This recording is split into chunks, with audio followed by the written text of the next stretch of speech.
બધાને મારા રામ રામ રામ રામ રામ રામ રામ રામ. તમને ખબર છે હું અહીંયા કેમ આવ્યો છું?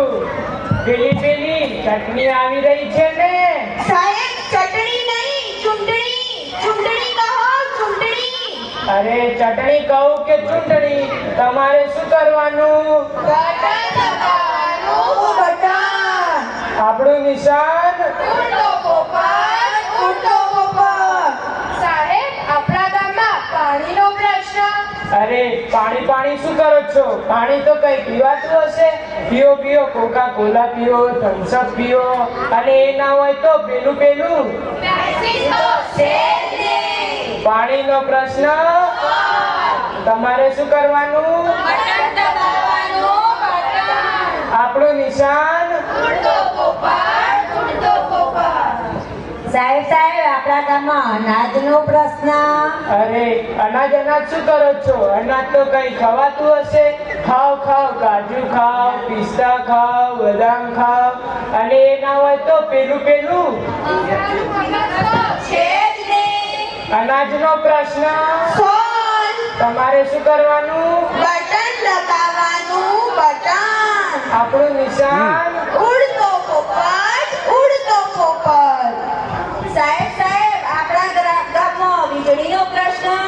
અરે વીજળી શું કરો છો? વીજળી તો કઈ બળાતી હશે. બાળો મીણબત્તી બાળો, ફાનસ બાળો, ટોર્ચ બાળો, અને એ ના હોય તો રાત્રે ચાંદ અને દિવસે સૂરજ તો. વીજળીનો પ્રશ્ન.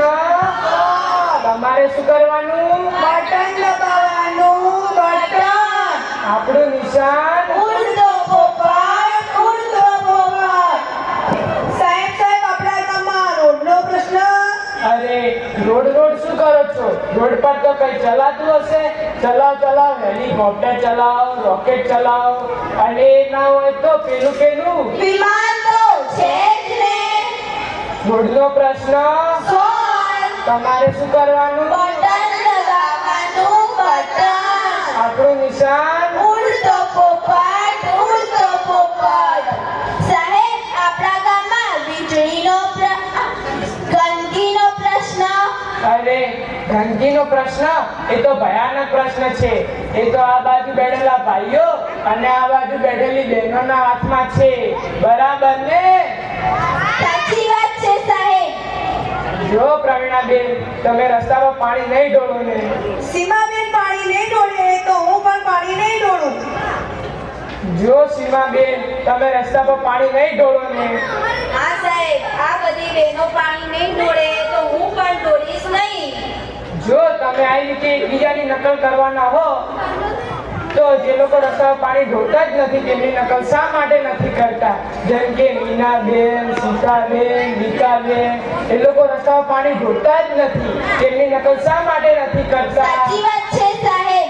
જો રોડનો પ્રશ્ન, વીજળીનો પ્રશ્ન, અનાજનો પ્રશ્ન અને પાણીનો પ્રશ્ન ચપટી વગાડતા સોલ્વ કરી દીધો. પણ આ ગંદકીનો પ્રશ્ન એ તો ભયાનક પ્રશ્ન છે. એ તો આ બાજુ બેઠેલા ભાઈઓ અને આ બાજુ બેઠેલી બહેનોના હાથમાં સોંપું છું.